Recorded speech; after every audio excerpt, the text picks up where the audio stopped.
thought you said earlier that all wars were about, oil and corporations. They are, but they're all religious-based, too. So they're all about religion and oil and corporations? Could be, and sure. Occasionally getting rid of the Nazis? Yeah. So my point is, well, the Nazis can be over many things. The Nazis was religious too. Look what they did to the Jews. So that brought religion in. Vietnam was religious because Diem, our puppet president, and our country brought 100 Christian Vietnamese down to the south to be the government. Well, the southern Vietnamese didn't like these religious characters from up north, so they then became the Viet Cong.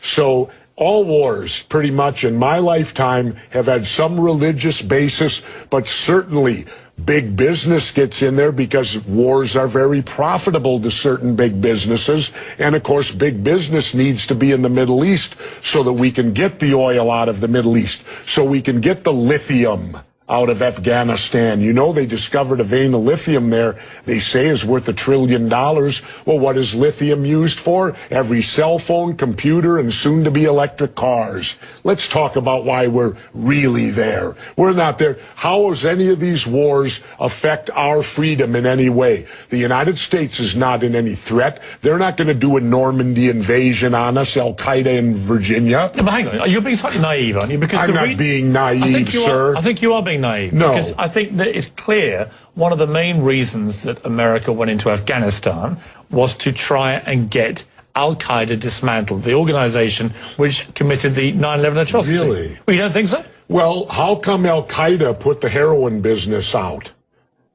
They took all the poppy growers and stopped the production of heroin. What would you have done? Wait, now how much of that illegal heroin was propping up the international banks with laundered money, and when it dried up, the first recession happened? Well, now that we're back in there, we aligned with the poppy growers, and the heroin business is back up full swing again. I thought we fight a war on drugs here. All right, Jesse, we're not. What would you have done on September the 12th, 2001? What would you have done if you'd been president? What would I have done? Yeah. I would have done a legitimate investigation to find out what exactly happened on 9/11. How did they know who did this so quickly like they did Lee Harvey Oswald? How quick they knew Lee Harvey Oswald killed Kennedy. Because the people who did it were identified and we knew who they were. Well, then why couldn't we have stopped them beforehand if they were identified and we knew who they were? It was a failure of intelligence. Everyone's accepted No, it that. wasn't. We knew before with Condoleezza Rice's memo on August 6th when it stated right in the memo, bin Laden to steal planes and run them into buildings. And more stuff is coming out now also, how much the Bush administration ignored the intelligence. It was almost like they ignored it because they wanted it to happen. Oh, come off it, Jesse. No, not oh, come off it. Wait a minute. Every war fought starts with a false flag operation. You can't, in all seriousness, sit there and try and make out anybody. Okay, let me ask you this, Piers. Wait a minute. Let me ask you something. How much studying have you actually done of 9/11 other than what the government's told you and what mainstream media has told you? I've been studying it 4 years. I was editor of a national newspaper. I've talked to people. Wait a minute. Depth every day for 5-6 months. Really? So I know a lot about it. Well, then how come? Let me ask you this then. You cannot say that any member of the Bush administration knew it was going to happen or wanted it to happen. It's a ridiculous thing to say. Ridiculous. Okay, let's talk about your BBC. I have a tape of a BBC reporter broadcasting directly back to England talking about a third building has collapsed. World Trade Center Building 7 talks for 7 minutes.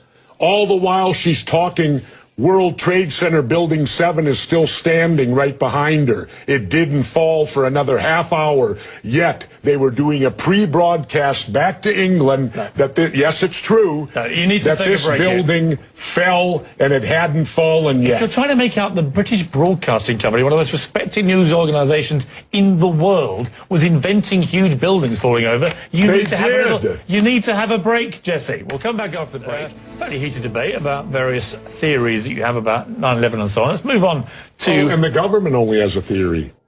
Right, well, the government has No, factual... this is a theory. Their theory is 19 Islamic radicals armed with box cutters defeated our multi-billion-dollar air defense system, all while conspiring with a bearded guy in a cave in Afghanistan. That is exactly what That's happened. their theory. No, that's not a theory, it's a fact. That's their theory. No, Jesse, that's a it's fact. Debate I was think you make required. some very sensible points, and you make some crackpot points. That's your opinion. Yes. How many people here think I make crackpot points? Yeah? One. How many think I make sensible points? You're in a minority, my good friend.